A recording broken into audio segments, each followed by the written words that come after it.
Assalamualaikum warahmatullahi wabarakatuh. Selamat pagi teman-teman semua, teman sejawat apoteker.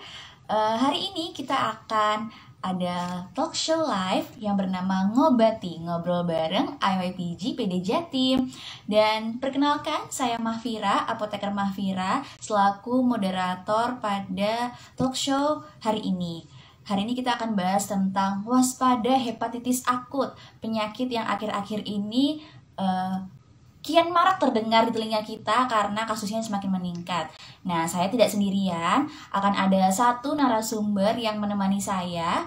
Tentunya pastinya narasumber ini sangat informatif. Tapi sebelum kita invite narasumbernya, saya ingin mengucapkan ulang tahun kepada organisasi kita tercinta, yaitu Ikatan Apoteker Indonesia yang ke-67 tahun. Saya, perwakilan dari OYPG Jatim, mengucapkan semoga IAI selalu semakin jaya dan menjadi organisasi kebanggaan apoteker di seluruh Indonesia.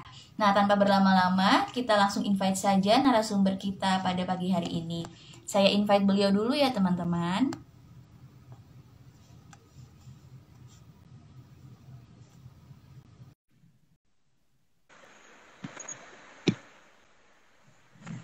Sudah bergabung bersama kita di sini Dr. Hadijah. Assalamualaikum dokter, selamat pagi. Mbak.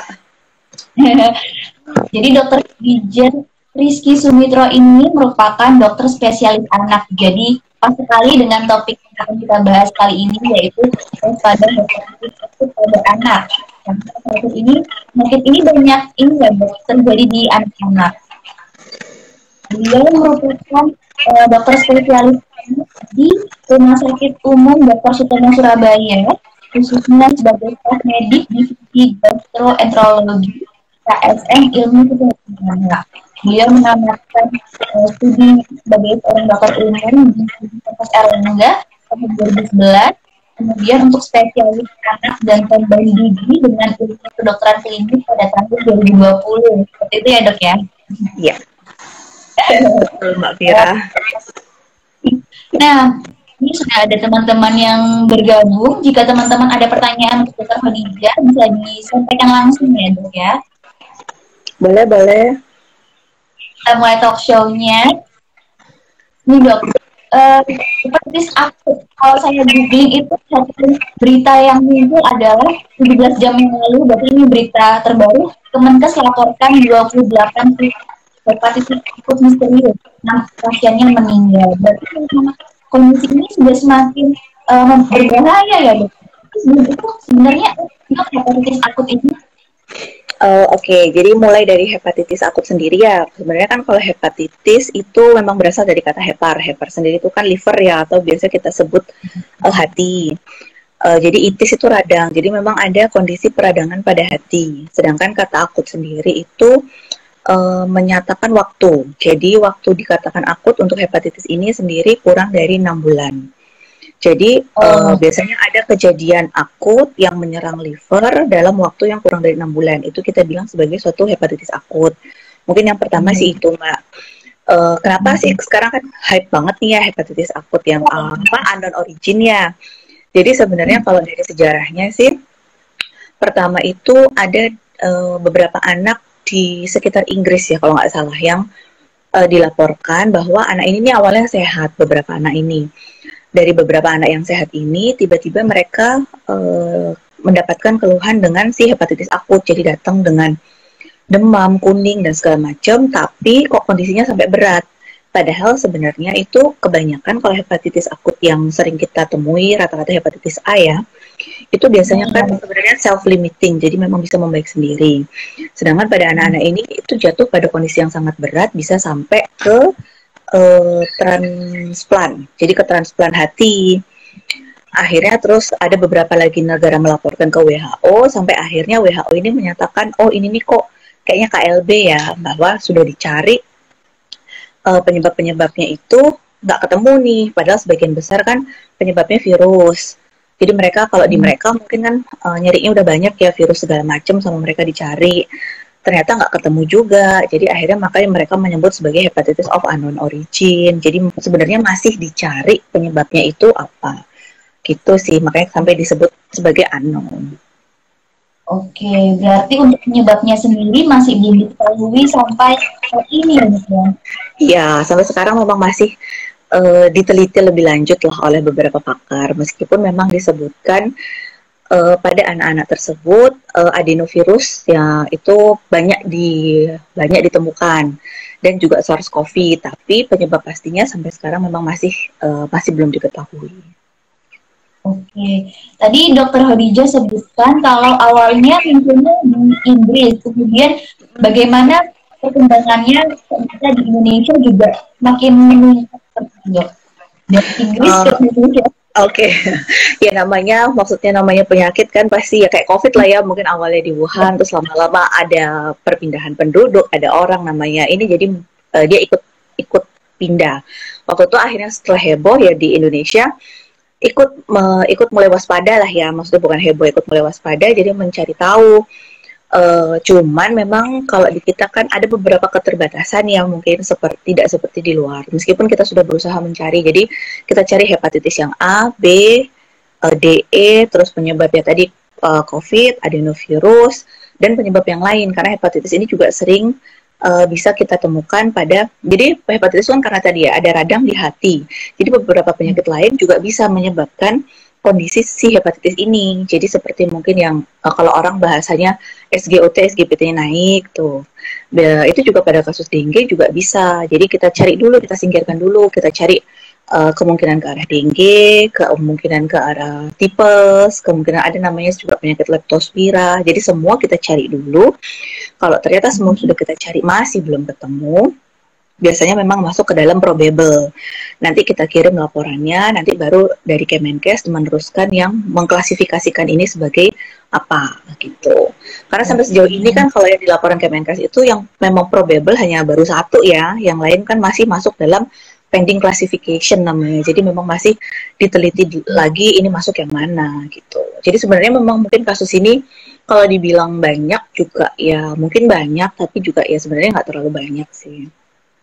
Oh, oke.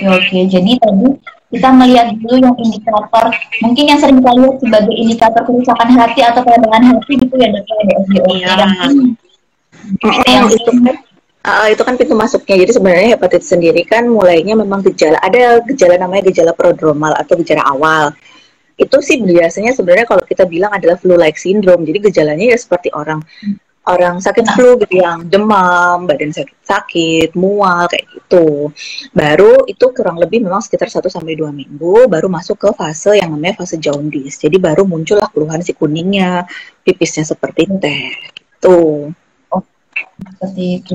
Nah, tadi kan dokter sudah bilang ada kondisi demam terlebih dahulu, mungkin juga seperti kondisi mirip flu, kayak mirip flu. Nah, kalau misalnya ada orang tua yang punya bayi juga, wah anak saya demam, itu sepertinya sakit flu, itu kapan harusnya mereka orang tua ini melaporkan atau membawa anaknya ke dokter seperti itu, Dok? Oke, jadi kayak memang kemarin kan sempat heboh banget ya, maksudnya aduh ini kok gejalanya mirip banget sama gejala sehari-hari, diare, mual, muntah, demam gitu kan ya. Sebenarnya bolehlah kita waspada, namanya waspada ya, supaya takutnya jangan sampai kita menyesal sendiri sebagai orang tua juga. Jadi sebenarnya kalau untuk aware sih pada prinsipnya seperti penyakit yang lain, biasanya kalau kita pada anak kita lebih aware, satu kalau anaknya demam lebih dari 3 hari biasanya, karena rata-rata sih beberapa viral infection kebanyakan dia gejalanya dalam 3 hari. Kalau dia tidak akan, jadi setelah 3 hari itu biasanya gejalanya akan membaik. Jadi kalau sudah 3 hari gejalanya masih dominan, kita harus mulai aware. Atau demamnya sampai 40 derajat biasanya gitu. Atau anaknya nggak bisa makan minum sama sekali, muntah terus-terusan, diarenya terus-terusan. Ya nggak ada salahnya, lebih baik kita aware, kita bawa periksa sih gitu. Sebenarnya untuk aware secara spesifik sih nggak ada. Memang secara umum aja. Karena Oke. gejala itu tadi, karena kembali ke perjalanannya tadi, kalau kita melihat kuning itu mungkin baru muncul di minggu kedua, setelah minggu kedua.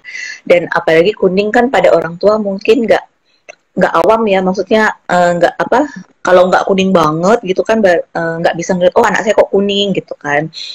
Padahal mungkin sebenarnya menurut kita sudah mulai bisa kelihatan gini kayaknya anaknya beda kuningnya. Tapi kalau pada orang awam mungkin kan definisi kuning itu bisa beda-beda ya.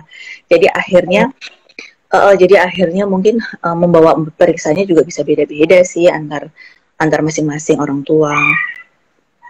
Oh, nah, kalau misalnya anak atau bayi itu sudah menerima vaksin hepatitis, apakah kemungkinan dia terhindar dari hepatitis akut ini? Oh iya, kalau misal anak atau bayi kita sudah tervaksinasi hepatitis, kira-kira apakah dia bisa terhindar dari hepatitis akut? Jadi vaksinasi ini Oh, sebagai pencegahan hepatitis akut ini. oke. Jadi kita balik ke ini tadi ya. Jadi hepatitis itu kan penyebabnya banyak. Bisa infeksi, bisa non infeksi. Jadi infeksi pun bisa macam-macam. Bisa infeksi virus, bakteri, dan yang lain-lain. Non infeksi juga bisa macam-macam. Bisa terkait ada yang namanya autoimun, bisa efek dari drug induce atau obat-obatan. Kalau dibilang apakah bisa dicegah, berarti kan kita kembali karena yang selama ini memang ada program imunisasi. Tapi sejauh ini program imunisasi adalah baru vaksin hepatitis A dan B. Untuk yang D dan E memang belum ada vaksinasi sampai saat ini. Atau yang sekarang yang lagi heboh disebut adenovirus, itu juga sampai sekarang belum ada vaksinasinya. Jadi kalau misalkan dibilang apakah hepatitis bisa dicegah, ya bisa untuk jenis-jenis tertentu, tergantung dari penyebabnya. Kembali lagi tergantung dari penyebabnya.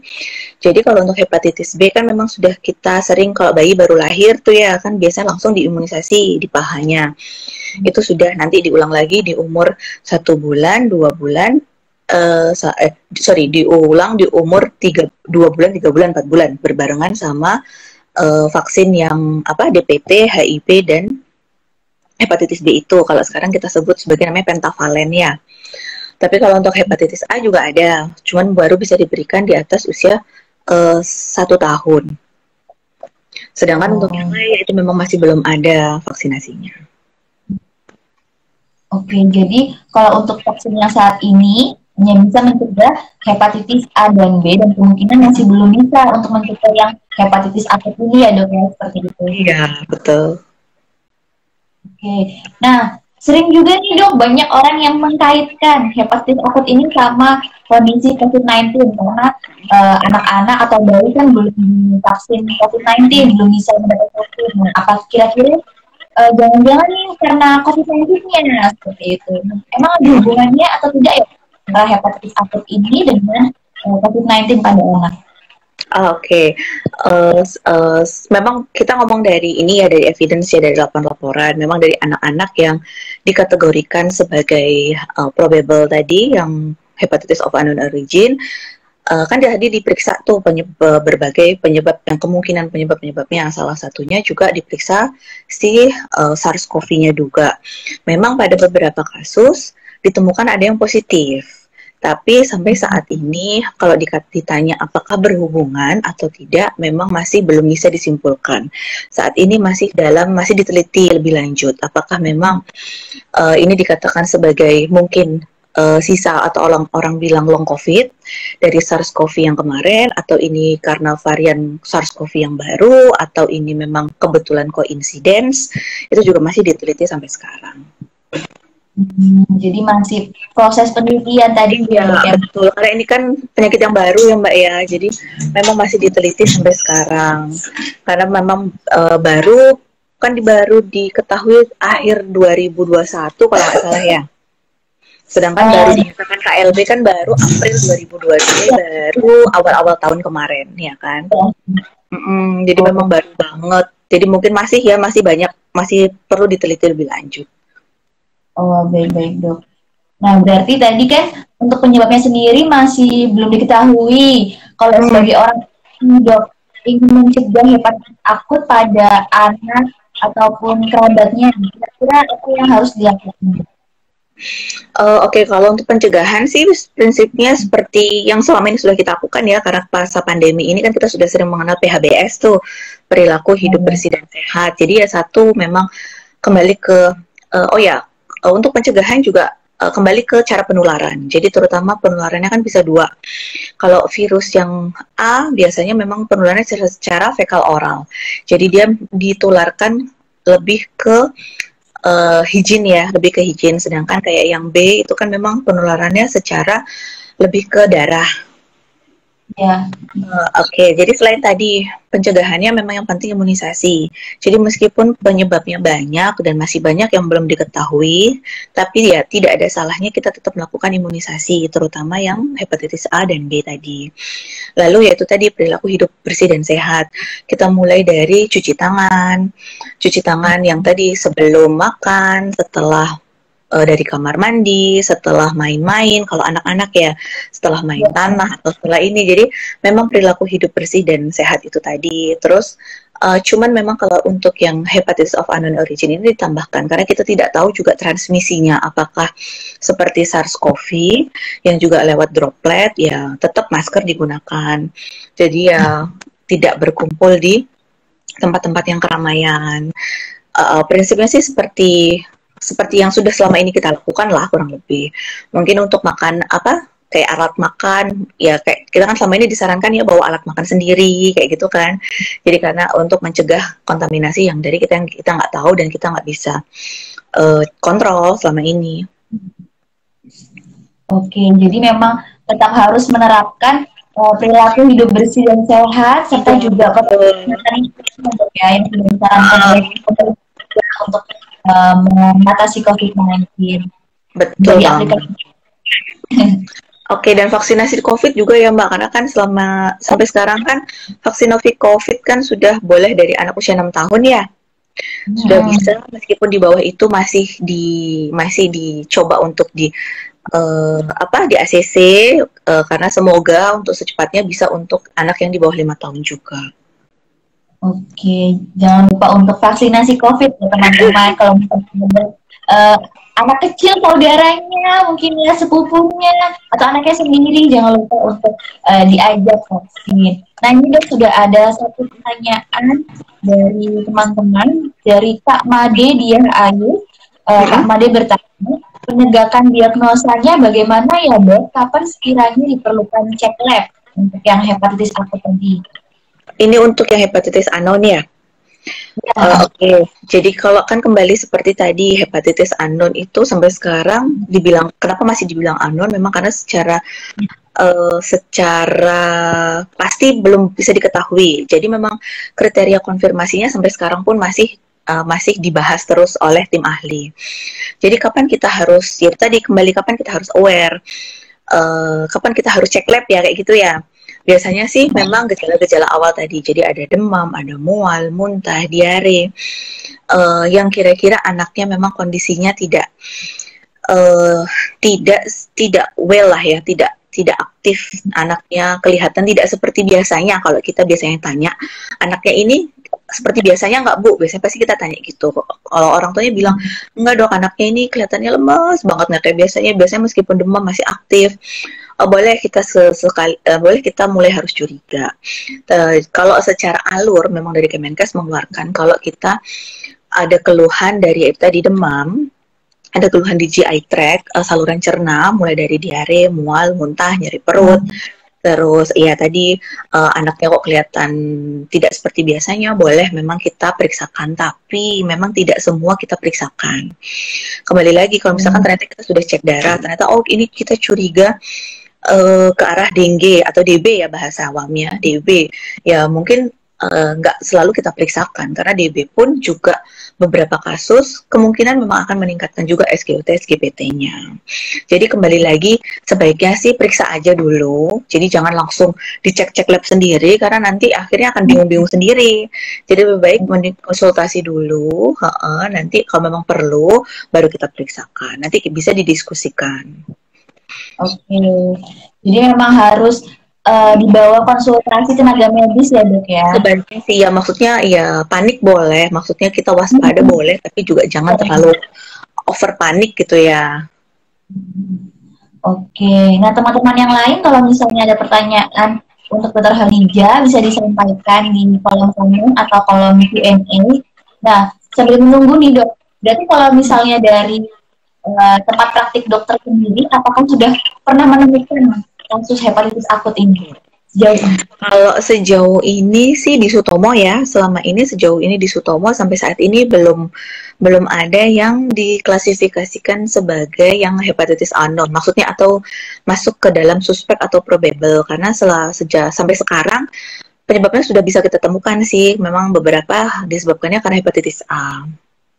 Oh, jadi memang kebanyakan hepatitis yang terjadi itu karena hepatitis A. Iya, betul. Betul. Oke. Biasanya sih memang lebih banyak yang hepatitis A karena kalau hepatitis B sendiri, kalau yang akut ya, kalau kita bicara akut biasanya memang lebih ke hepatitis A. Kalau hepatitis B sendiri itu biasanya kronis. Jadi kronis itu lebih dari 6 bulan kan tadi sesuai dari definisi yang akut dan kronis. Jadi kalau hepatitis B sendiri juga biasanya tidak bergejala. Jadi sebagian besar anak itu tidak bergejala, tapi sebagai dalam tanda kutip karier, jadi pembawa seperti orang tuanya. Dan biasanya memang bisa ditularkan melalui dari ibu ke anak. Itulah kenapa pentingnya hepatitis B itu kita kasih vaksinasi sedini mungkin dari sejak lahir itu tadi. Jadi nanti tahu-tahu nanti pas usia besar baru ada keluhan kayak gitu. Karena biasanya hepatitis B itu sama sekali nggak ada keluhan. Kalau kita bicara akut memang yang dominan adalah hepatitis A. Oke, karena faktor penularannya tadi ya dok ya, karena hepatitis A itu dari makanan, nah itu yang rawan. Makanya kan kemarin-kemarin mungkin sebelum yang ini heboh kan banyak tuh muncul anak di SD ini kena hepatitis A kayak gitu kan, anak di daerah SD di mana kena, karena memang yaitu penularannya ada secara fekal oral, jadi biasanya memang begitu satu kena ada kemungkinan sekitarnya itu juga bisa terkena. Iya. Oke, nah sepertinya udah tidak ada pertanyaan lagi dok, harapannya sudah jelas ya cara. Semoga ya. Mungkin ini dok, dia bisa memberikan atau seperti ini loh, jadi sebaiknya seperti apa? Oke. Jadi itu tadi maksudnya karena ini kita ngomong hepatitis dan hepatitis yang unknown ya, yang lagi nge-hype. Intinya kita boleh panik, tapi juga maksudnya kita boleh waspada, tapi kita nggak boleh panik. Jadi kita juga sebagai orang tua harus tahu bahwa kapan sih kita harus mulai, anak saya nih kok nggak kayak biasanya ya gitu. Paling nggak itu tadi, maksudnya segera cari pertolongan atau segera diskusikan dengan tenaga kesehatan kalau misalkan demamnya itu kok sampai 40. Berarti kalau demamnya sampai 40 biasanya juga kita sudah mulai harus khawatir anaknya nggak mau makan minum atau mau makan tapi muntah terus nih, nggak bisa masuk sama sekali atau diarenya terus-terusan, anaknya lemes, ya alangkah baiknya memang lebih baik kita periksakan aja sambil kita mencari penyebab yang lain gitu. Jadi bukan berarti dengan hepatitis ini lagi hype banget terus kita langsung mikir aduh jangan-jangan hepatitis nih kayak gitu. Ya. Tetap waspada. Dan itu tadi maksudnya ya imunisasi tetap harus diberikan ke anak karena gimana pun itu adalah haknya anak untuk bisa mendapatkan layanan kesehatan semaksimal mungkin. Jadi jangan sampai kita sendiri sebagai orang tua tidak memberikan haknya anak-anak kita gitu. Oke. Baik dokter. Jangan lupa teman-teman diingat kalau misalnya ada anak atau saudara kita belum vaksinasi atau imunisasi, yuk kita bawa untuk imunisasi karena itu juga hak mereka ya dok ya. Betul, apalagi karena selama pandemi ini mungkin kan banyak banyak banget nih kemarin orang tua yang takut, duduk kemarin saya Bu kenapa telat, jadi datangnya tuh udah telat banget, jadi datang baru umur setahun ternyata imunisasinya belum sama sekali atau imunisasinya baru putus di usia setahun. Selalu pasti dibilangnya karena takut bawa ke rumah sakit, takut kena COVID, takut segala macem. Justru akhirnya ya semoga sih yang kondisi COVID yang mulai kita harapkan mulai turun ini, muncullah sakit yang kemarin-kemarin itu yang seharusnya bisa dicegah oleh imunisasi yang wajib. Minimal aja yang wajib, kalau bisa dilengkapi sesuai dengan saran dari rekomendasi IDAI. Oke. Oh jadi kalau di tempat praktik dokter banyak ini ya orang tua yang telat memberikan imunisasi ke anaknya karena mungkin faktor dari COVID-19 itu. Iya, aduh banyak banget. Oh iya sih. Makanya sekarang kan program Kemenkes kan akhirnya mengaktifkan lagi BIAN tuh bulan imunisasi bulan imunisasi anak nasional. Jadi untuk mengejar ketertinggalan yang kemarin-kemarin itu. Oh, seperti ini. Ternyata Mm-mm. banyak. Oke. Itu sih Mbak mungkin yang perlu di-highlight. Maksudnya ya imunisasi itu tetap sebisa mungkin tetap kita berikan lah gitu. Oke, baik dokter. Kurang lebih sepertinya sudah cukup jelas ya dok ya. Saya bisa ambil kesimpulan kalau memang kondisi hepatitis akut ini terjadinya peradangan pada hati kurang dari 6 bulan tadi yang dokter Ya, sampaikan. betul. Nah, orang tua ataupun kerabat yang memiliki anak kecil, tetap waspada dengan cara mencegahnya, tetap melakukan perilaku hidup bersih dan juga sehat. Jangan lupa untuk membawa anak diimunisasi atau divaksinasi, dan kemudian juga jangan lupa protokol kesehatannya karena itu juga Betul. suatu hal yang penting. Setuju, betul banget Mbak Vira. Oke, kurang lebih seperti itu live kita hari ini. Terima Oke, banyak ya untuk semoga bermanfaat ya. Semoga bisa ya bisa membantu lah, membantu teman-teman semua supaya tidak terlalu mudah panik. iya betul betul. Tetap waspada tapi jangan panik ya dok ya. Betul. Oke, teman-teman mau follow Instagram jangan lupa juga follow Instagramnya AWPJ Jatim. Kurang lebihnya live hari ini saya tutup. Terima kasih banyak untuk teman-teman yang sudah join dan sudah bertanya. Sampai jumpa di ngobrol episode selanjutnya, ngobrol bareng AWPJ Jatim. Oke. Terima kasih banyak. Ya, makasih banyak ya Mbak. Maaf jika ada salah-salah. Assalamualaikum. Salam. Terima kasih teman-teman semua.